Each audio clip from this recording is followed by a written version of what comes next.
চুলি তেৰে নামৰ হাতত সলমান খানৰ ব্ৰেচলেট আব্দুল ৰৌফ জালত আব্দুল হাই ৱান্টেড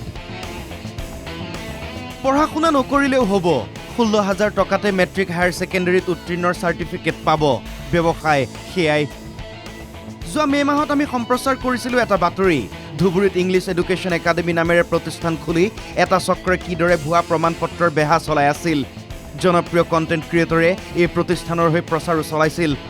ভুৱা চাৰ্টিফিকেট ধৰা পৰাৰ পাছতে আৰক্ষীয়ে বন্ধ কৰিছিল সেই প্ৰতিষ্ঠান কিন্তু ইতিমধ্যে এই প্ৰতিষ্ঠানৰ ঠাল ঠেঙুলি বিয়পিছিল নামনি অসমৰ বিভিন্ন প্ৰান্তলৈ তামাৰহাটত পুনৰ পোহৰলৈ আহিছে ভুৱা চাৰ্টিফিকেটৰ বেহা তামাৰহাটত ইংলিছ এডুকেশ্যন একাডেমীৰে সাব চেণ্টাৰ খুলি নকল চাৰ্টিফিকেটৰ বেহা চলাইছিল দুই ভাতৃয়ে আব্দুল হাই আৰু আব্দুল ৰৌফ ইয়াৰে আব্দুল হাই ভাইজান হিচাপে পৰিচিত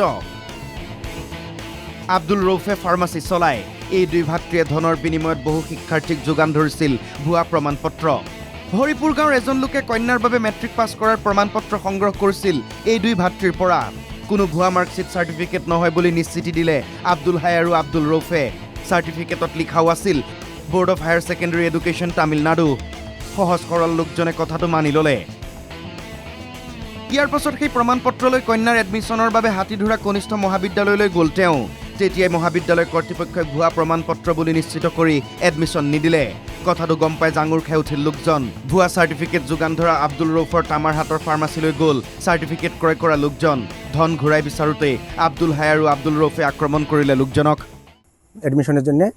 তা ওই জায়গার প্রিন্সিপাল কইছে যে না এটা সার্টিফিকেট ভুয়ে এটা দিয়ে এডমিশন হবে না তারপর আমার টাকা ফেরত চাওয়ার জন্য যাওয়াতে যখন ওর ফার্মেসি হাতে তামারহাটত টাকা ফেরত চাষি ফেরত চাওয়ার যেয়া ও আমার সাথে খুব বেয়া ব্যবহার করছে